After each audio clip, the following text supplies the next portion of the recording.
I'm sorry. Hello, everyone. My name is Yamada Angel, and I serve as the strategy manager for post-secondary access at Alabama Possible. I am the moderator for this session. Thank you so much for joining this breakout session, Bridging the Gap, Strengthening Collaboration for Workforce and Economic Growth. It is focused on the conference themes of creating a purpose-filled culture and connecting college and career success. Our presenter today is Danny Markstein from the Markstein Co. His bio is published in the program if you would like further details. We will have time for Q&A at the end of the session. So if you have any questions, feel free to add them in the chat.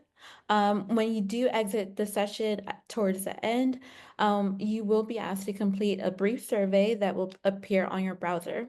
Now I'll pass it over to Danny. Sorry, y'all. I really apologize. But with no further ado. So thank you all for being here this morning. Sorry about the IT glitch in the matrix. My name is Danny Markstein. I am the founder of Markstein Consulting. We do business as Markstein. I'm going to tell you a little bit about the company very, very briefly, and then we're going to dive into the topic for the day. So I'm going to go ahead and share my screen. I am very interested in fielding questions. I may not be able to answer all of the questions that are asked of me. Cool. Okay. Bridging the gap. So you're able to see this graph? Wonderful. Okay. So the agency Markstein was founded about 22 years ago. We were founded as a consulting firm. We grew into a PR firm. We grew into an agency. And for the last 8 or 9 years, we were an agency real focus on workforce solutions. We have leaned into this work pretty hard and pretty heavy, and we've learned an awful lot. The shortest way I can say this is the workforce challenges that we are facing in Birmingham, throughout the state of Alabama, in the United States and beyond. This is real complicated.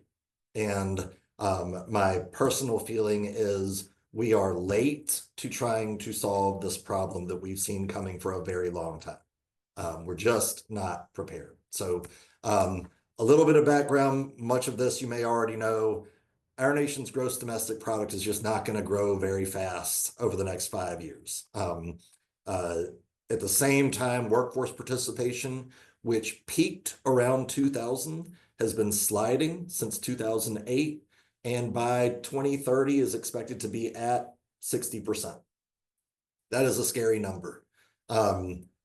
What's worse is that we are now seeing baby boomers leave the workforce, and they will be leaving permanently. A lot of them stayed in the workforce, perhaps what happened to their investments or their retirement during the Great Recession. Well, now they're going and they are not coming back. Where does that leave the state of Alabama? Well, basically the same and slightly worse. So today in Alabama, we are experiencing just under 57.5% workforce participation.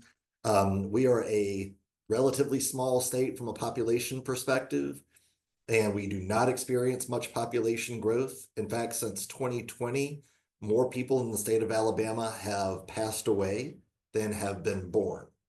That's our world in Alabama. According to the governor's office, if we go to 0% unemployment while we are talking today, we are still 71,000 workers shy of the open jobs in our state today. So that's the reality of our situation in Alabama, in the United States. United States is not unique. This is happening globally. I think the population replacement sort of number is 2.1 children per mature female. In the United States today, we're at 1.67. So no matter how you slice this, it is a challenging environment to say the least. And it is resulting in a lot of very difficult problems that, like I said earlier, we're kind of late to the table trying to solve. So what does it all mean? You have to think differently about talent attraction, especially, and also about retention. In order to do this, you have to rely a lot on data. Data becomes paramount when you are operating in an environment of scarcity. You have to be able to recognize trends very quickly and pivot in order to squeeze as much water as you can out of that turnip. It's that simple. And collaboration becomes critical, whether you're talking about HR or communications, marketing, city governments, state governments.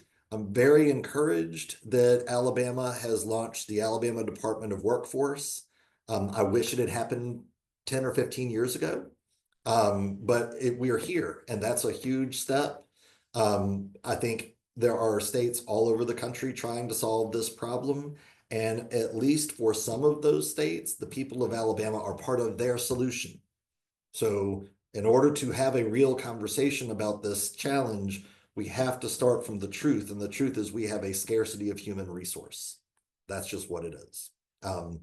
So our company, we do a lot of work promoting our clients' public-facing brand or consumer brand, but about 65% of our revenue comes from employer branding work. That's both on talent attraction side and on retention.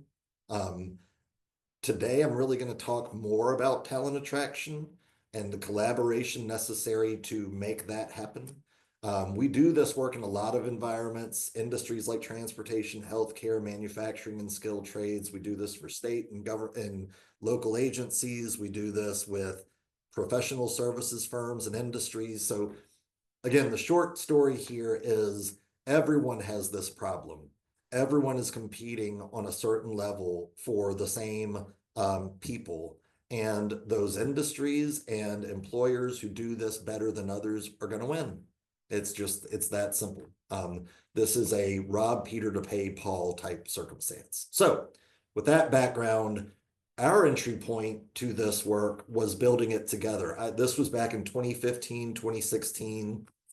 Alabama Power, Alabama Possible, Community Foundation, United Way, and others formed a coalition, and that coalition engaged a company out of Boston, formerly known as Burning Glass, and they developed a plan for the city of Birmingham's workforce, the six-county region.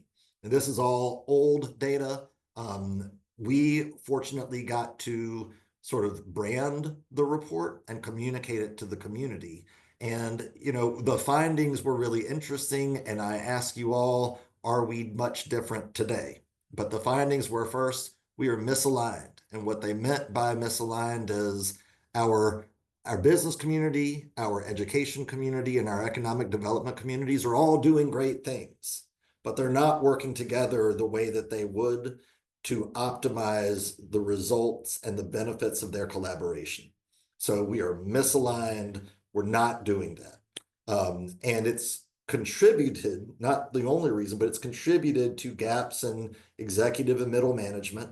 And it's contributed to lacking the skilled and unskilled labor needed at that time. This is 8 years ago now, 9 years ago.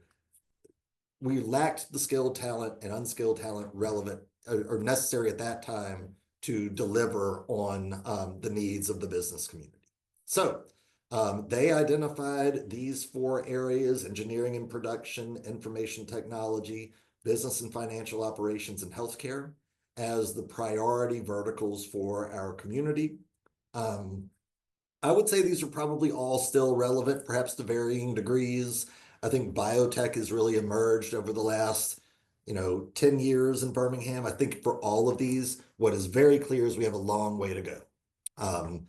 And we cannot be great at everything. So their recommendation was to align the business community, education community, and economic development communities. That way we can grow in a thoughtful and strategic manner and attain the types of goals that we wish to attain as a community. From my vantage point here 8 or 9 years later, I don't think we've made very much progress, not for lack of trying. I do think it is incumbent on the business community to take the lead here. I think that the business community needs to go to the education community and be very clear about what it needs from its workforce today and tomorrow. And we can begin to design for those types of needs. and our economic development community needs to go out into the world and recruit the type of business and industry that will benefit from the workforce that we are building. That is really easy to say. It is very hard to do. So this is a little bit of historical reference. But getting back to kind of where we are today, I think that I'm hopeful that the Alabama Department of Workforce will be the backbone support organization to make all of this happen.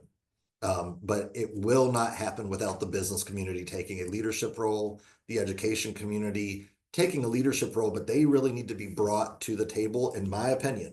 There's just too much work to do. This needs to be productive use of time and limited resources. And then the economic development community can follow suit. In the meantime, before we have that type of alignment, we see a lot of industries taking matters into their own hands. And I kind of said earlier, those industries and employers that take a more proactive approach are going to win. A lot of industry is taking action, definitive action in this arena. They're not waiting for these different groups to get aligned, in other words.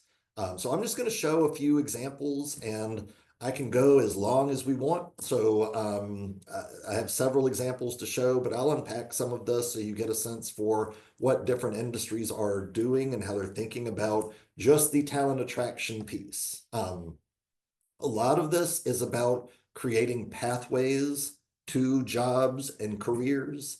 And I'm just wanted to highlight a few before I started diving in, so you get a sense for the diversity of the pathway, which is, again, a complicating fact. There's not one pathway to rule them all, unfortunately. So this first example on your left is Go Build. That's the Alabama Construction Recruitment Institute. Their goal is really easy. We're trying to get more skilled tradespeople in the state of Alabama. And we have built a training resource hub and a job board that our member companies can participate in to source talent. And the outcome is they're looking year over year, quarter over quarter, month over month. They want to see continued improvement in the type of metrics they're looking at how many people, how many qualified leads are we generating, how many jobs are staying open, how long are those jobs staying open, what's the time to fill, all of the data. Data is so important in doing this work well. This is not a flash in the pan situation. ACRP is the Association for Clinical Research Professionals. Their goal was to pivot to more diverse audiences. Especially after George Floyd was killed, they said, well, I'll unpack this case study, but they really pivoted to focus on targeting more diverse audiences, and sort of breaking down negative perceptions that a lot of those audiences had of these jobs and career paths. And then finally, trucking. So we're trying to get more truckers, more mechanics into jobs, training programs to pursue careers in trucking. Today, trucking in Alabama is about 1 in 14 jobs. It's a big part of our economy. So I'll unpack this, but my point in showing these kind of side by side is all of them have very different pathways to jobs and careers, different credentialing processes. Within these industries, there are a lot of competitors who are trying to fight over the same individual, that same talent. So again, this is super, super complicated, but I just wanted to give you a sense of what industry is doing while, from my vantage point, the business, economic, and economic development and education communities are working, trying to align and just be more strategically aligned and result in better benefit to businesses and communities in the state of Alabama. So the first example I'm going to share is the Alabama Construction Recruitment Institute, ACRI. They are responsible for the Go Build campaign. You may or may not be familiar. It is a campaign designed to get more people interested in the skilled trades. We've been doing this for the last 6 years or so. When we started, so it was pre-pandemic, we did a lot of research around personas who might be interested in these types of jobs and careers. You see the influencer, we don't mean that in the social media sense. We mean that in the guidance counselor, the parent, the grandparent, teachers, people who influence decisions that people make about jobs and careers that they pursue. The student, that's actually my youngest because he's cheap talent, and that was 6 years ago. So he looks less cute and he's definitely smellier. But the student is a long-term solution to an immediate problem. And it's not to say we can ignore that group. We have to target those kids because that is the pipeline of the future. But pre-pandemic, we really targeted career changers. These are people who were unfulfilled in their jobs, largely, many of them working multiple jobs, many of them looking for new work. Pre-pandemic, we were about 3.5% unemployment in Alabama, but 26% underemployment. So we really targeted that group of people. Fast forward, and a lot of our work has changed. So those motivators, and all of these are based on who people are. Like I am a student, I am a peer, I'm already in the trades, and we want to keep that person in the trades. Now we develop personas based on what motivates a group of people to take action. And that does a whole lot of things that I'm not going to get into, but a couple of things that it does do that are noteworthy. It creates very diverse groups of people under each of these motivators. I mean, as you can imagine, if your motivator is, I'm an adventurer, I want to work on the Gulf Coast in the summertime close to the beaches. In the wintertime, I want to be in Huntsville living closer to my family. We want to reach you with a message that speaks to that motivator. So there's a lot of data and sort of science that goes on behind the scenes to take highly targeted motivator-based messaging to people based on their specific preferences. That is as much science as it is art. So we reach people with very targeted messages, and I don't know that y'all will be able to hear this. So I will try. If not, I can sort of speak to it, but I'll just play a quick spot. I hope you'll be able to get a sense of the motivator that we're targeting. So maybe one. What if you built a career just for you? A career that gives you a fresh start and the chance to join a team you trust. A construction career brings new possibilities and the freedom to create your next adventure. Because the right fit isn't found, it's custom built. Custom build your career at gobuildalabama.com. So the goal of that campaign is to drive people to a website where we can get their information. I mean, if they are interested in these jobs, if we have reached them well with the motivator that is going to cause them to take action, we get them to this website that is built as a funnel. And in that funnel, we ask people questions so that we can determine with that individual what career path they're best suited for or qualified for. And then our client has 2 full-time team members who can steward those qualified leads to a job at an Alabama-based contractor. That's how that works. And it's been very effective. I think the latest number I heard is over 15,000 qualified leads driven through this process over the last 6 years. Those are all really, really important. But again, the thing that we have to remember in a state like Alabama, where we have very slow growth of our population, there's just not enough people, y'all. There's just not enough humanity to do all of the things. And it has major ramifications. So it could mean that that house you want built can't be built for 2 years. It definitely means that in 23 counties in our state, we don't have a pediatrician. No pediatrician in 23 counties. That's an extremely disturbing number. There are vast areas of our state where if you are in need of medical assistance and you're in a rural part of the state, there's no ambulance that's going to come get you because there's no one to drive the truck. Like that's the world that we are starting to dip our toe into. And when you have policy making that is obviously political, and that's not what we're talking about here, but in the absence of immigration, all of this gets much, much, much worse.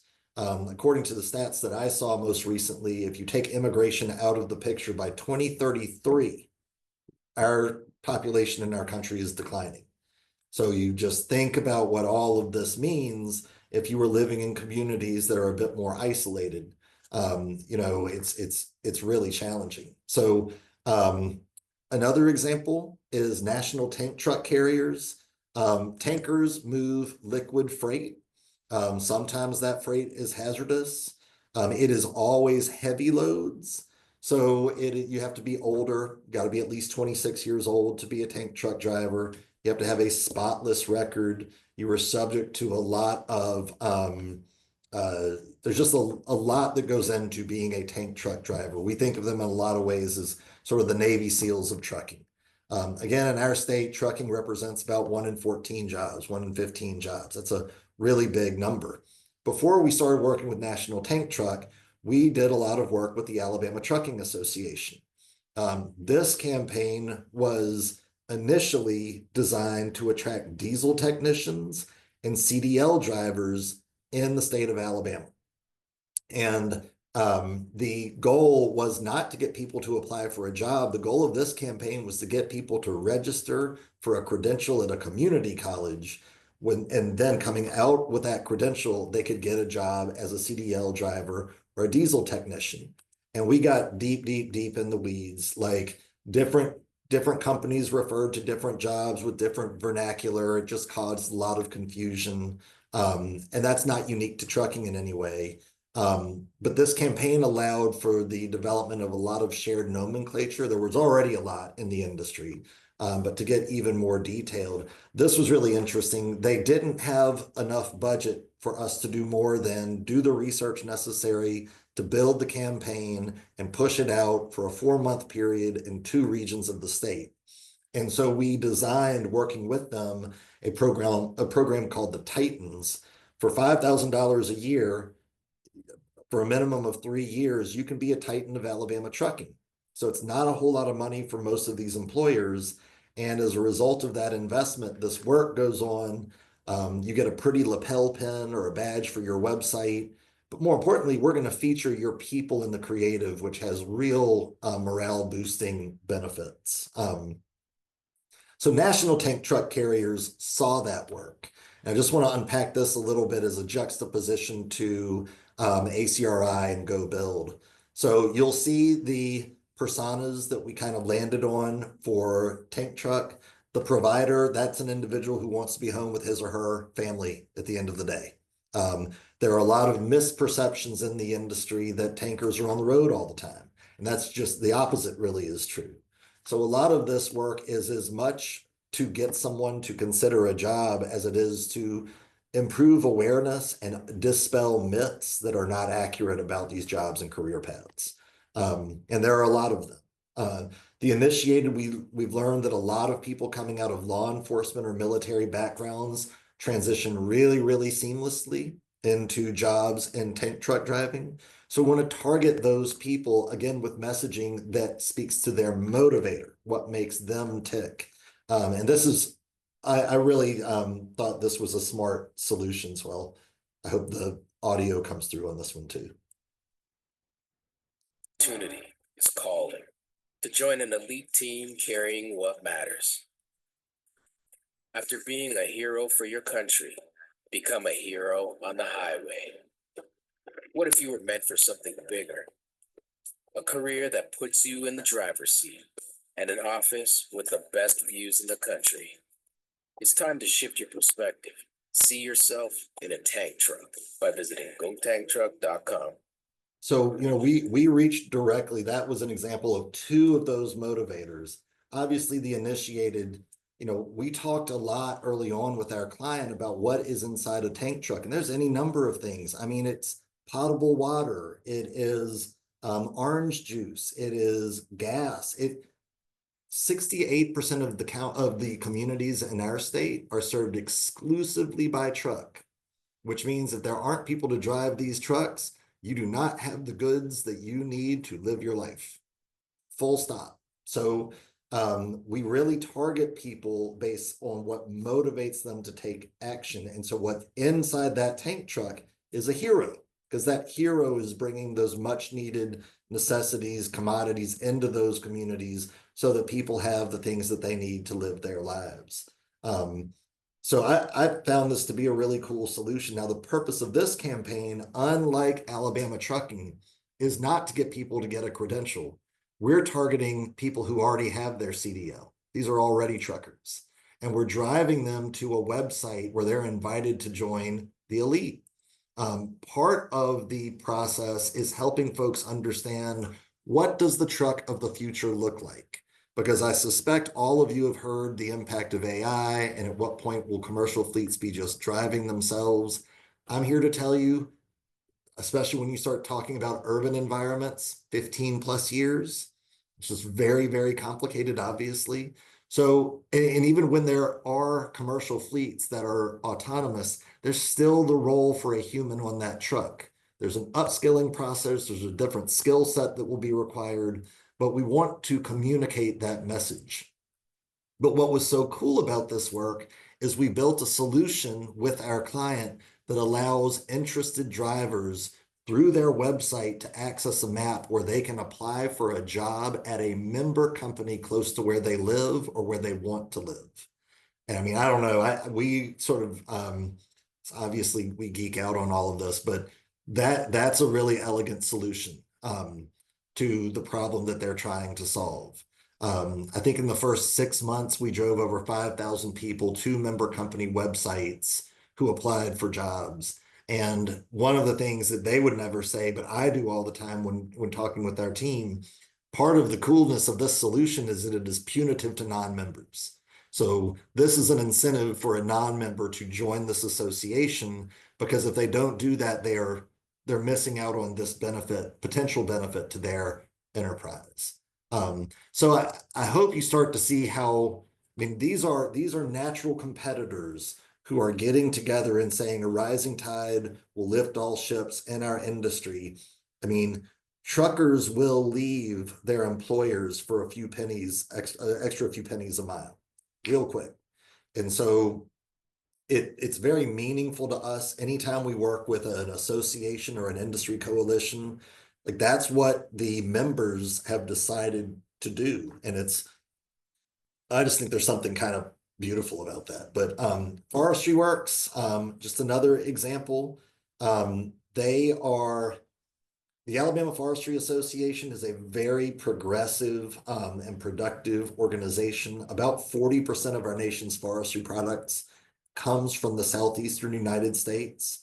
So they work very closely with states in the region. They came to us and said, we need more people pursuing these jobs, because if we don't have more people pursuing these jobs, when you need lumber, it will not be available.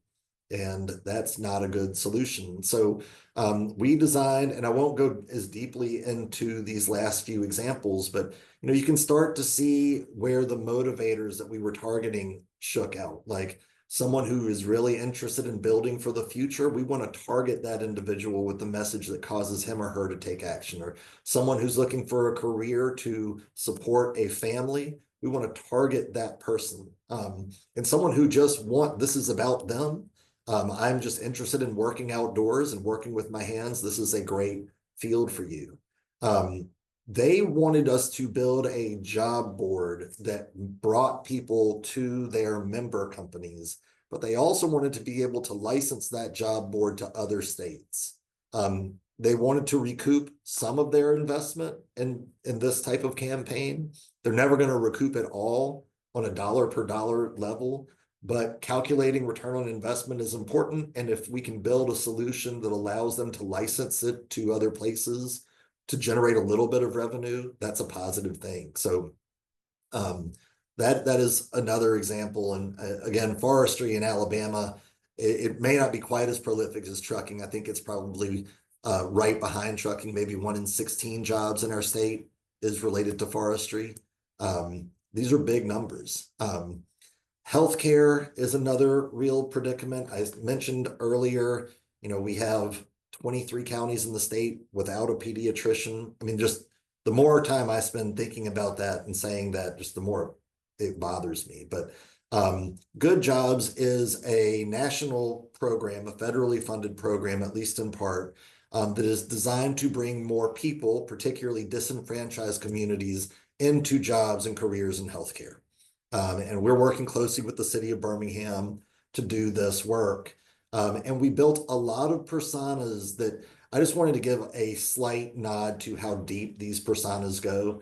This is about, I don't know, the top half of one of about 17 pages worth of data that our team builds and is constantly updating with real-time information based on the ways in which communities are engaging with the content. So we have to watch really, really carefully. And we begin to figure out for different personas, what is the moment of truth that causes them to take action? What is that sort of moment for them, sorry, y'all, that causes that, what is that moment of truth at which they decide, yes, I'm going to pursue something like this? And that's where we target with that motivator that hopefully will cause someone to take the desired action. There was a lot of community engagement that went on as a part of this work. The goal is over 1,200 qualified leads in new jobs in healthcare in the Birmingham metro area. We have, as of today, I think the latest number is more than 300 new people trained as a result of this work. And it's not been out in the community for more than about 6 months. So we feel really good about this. This was in this environment, a piece of work that could have been affected by decisions that are being made nationally that affect federal funding. And, I think the disruption that we are experiencing right now is real and it's painful and we're all feeling it and it is stressful. But it doesn't change our realities from a numbers perspective. And that's a real thing. So this has been a very successful campaign. It's my hope that it continues to drive new people into jobs. We have a serious problem, certainly everywhere in the country, but especially here in our state.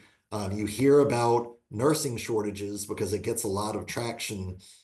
Physician shortages is a real big problem nationally. Medical technicians is a real big problem nationally.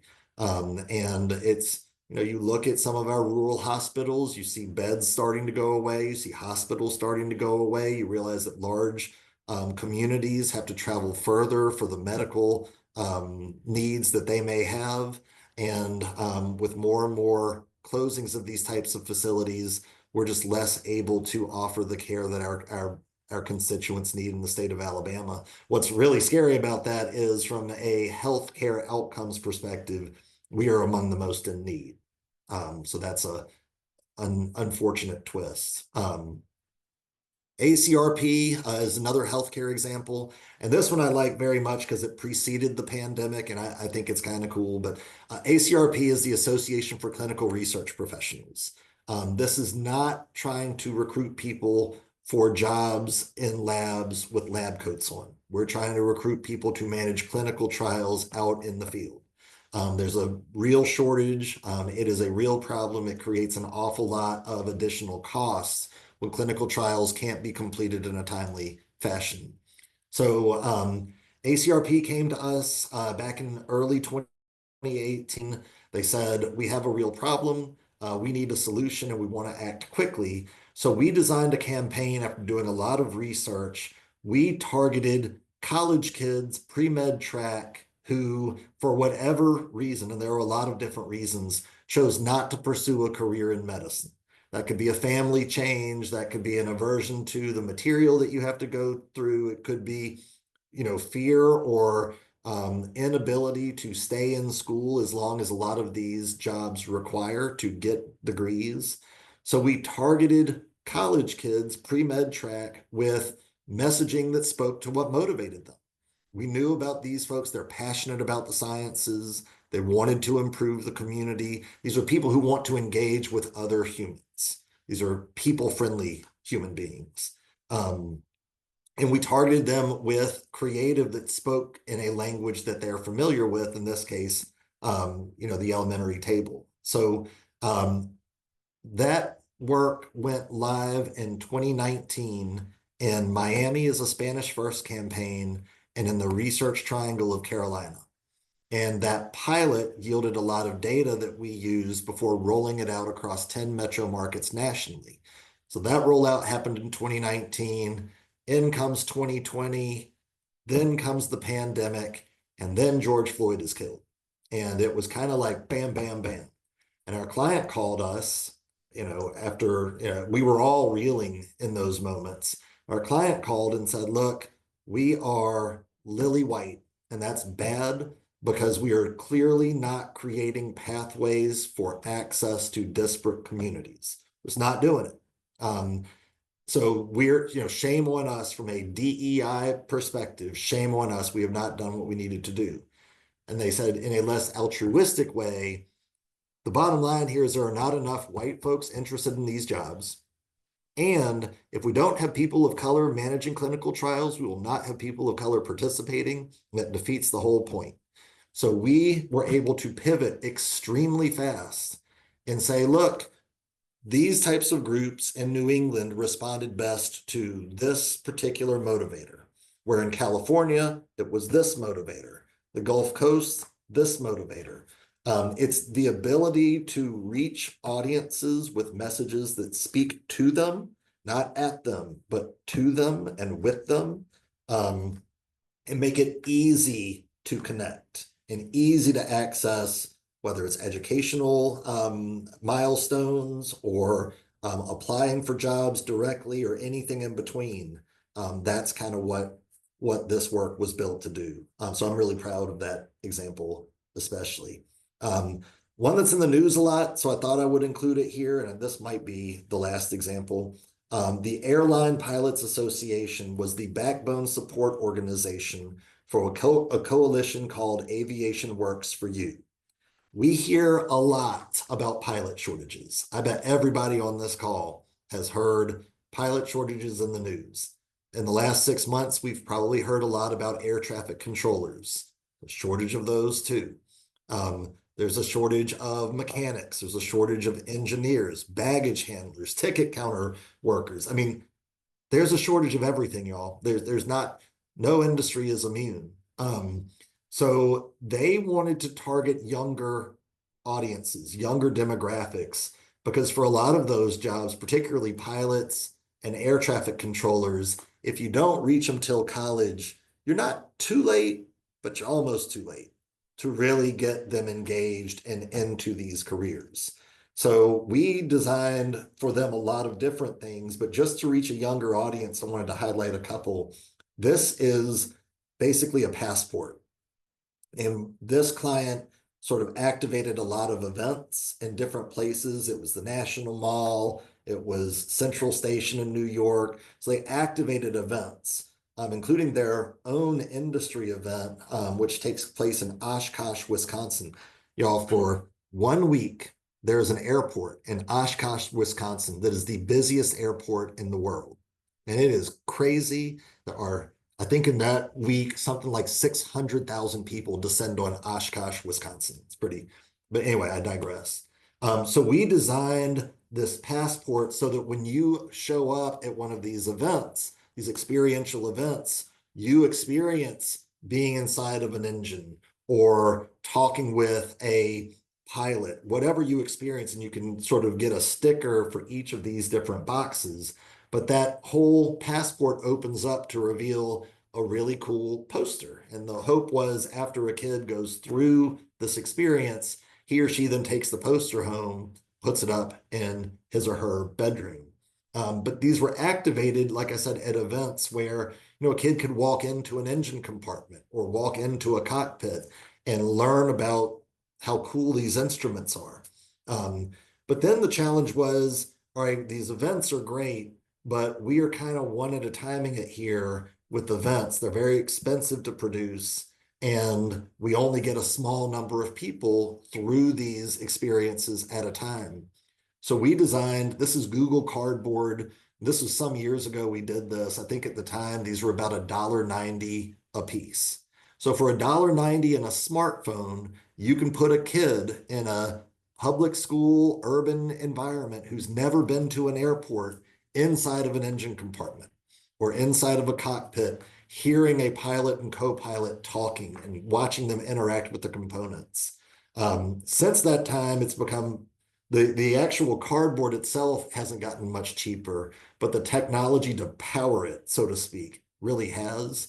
And for not much more than it costs to produce the video, the 3D video that we originally designed to do this, you now can produce interactive video where the person experiencing this can begin to interact with the components around them, which is really, really cool. Especially if you are exposing someone who doesn't have much working knowledge or awareness through their own life experiences of that particular industry. So we've learned a lot doing this work. The first and foremost is that we need more collaboration, not just at the business, education, and economic development community level, but within industries. There needs to be more collaboration. I think that in order to really educate folks today, you have to take information to them. Cannot hang a shingle and hope that you are found. That is not a recipe for success. Authenticity is without question mandatory. If you are not genuinely communicating with audiences about these jobs and careers, not just the good and the opportunity, but the reality of the circumstance, you're going to lose them. You're not going to keep them. We have a client who when we started working with them, they're a very large organization. They have a group of facilities that are not connected geographically, but there are a group of facilities where they have 40% turnover in the first 90 days. And if you just think about running your own organization, if you have 40% turnover in the first, I couldn't run my business that way. So clearly for some of those, there are perhaps promises being made or realities that are not being conveyed that are resulting in surprise on the back end. During the pandemic, I mean, I'll just take the skilled trades as an example. Everyone started paying more and more and more and more money. I mean, y'all probably remember watching starting salaries skyrocket.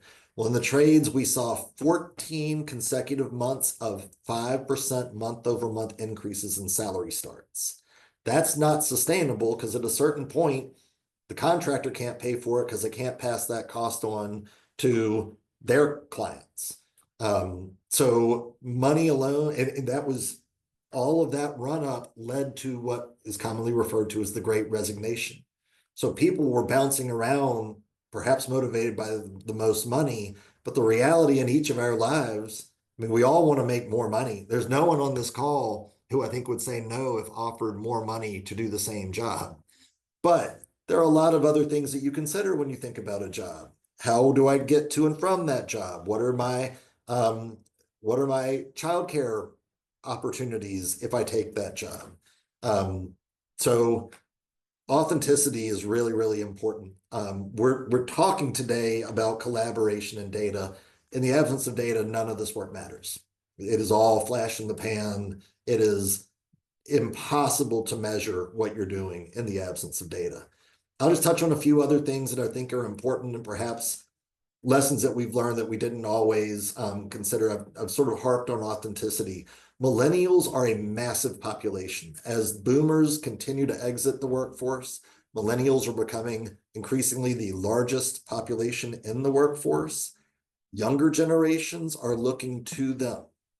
So millennials are, to the extent to which you can say gatekeeper or litmus test or what have you, how you appeal to millennials or how you don't will have repercussions amongst their younger peers. A lot of this comes down to trust, and if people don't trust you, you're going to lose. If you get them in the door, they're going to exit. Diversity and inclusion, I don't care the political environment, it is critical.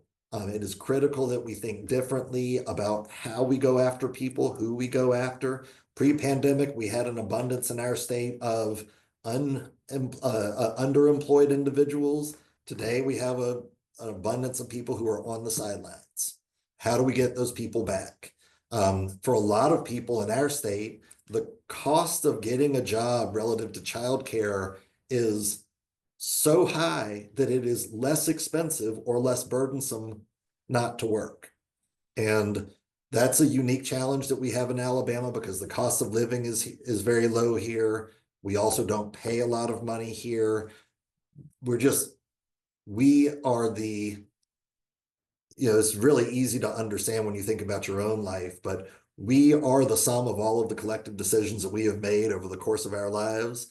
Well, that is also true of what is happening in our workforce and the ways in which our population has grown or has failed to grow, the ways in which we pay people, the cost of living here. Some of it is in our control, some of it is out of our control. We have to be honest about all of it.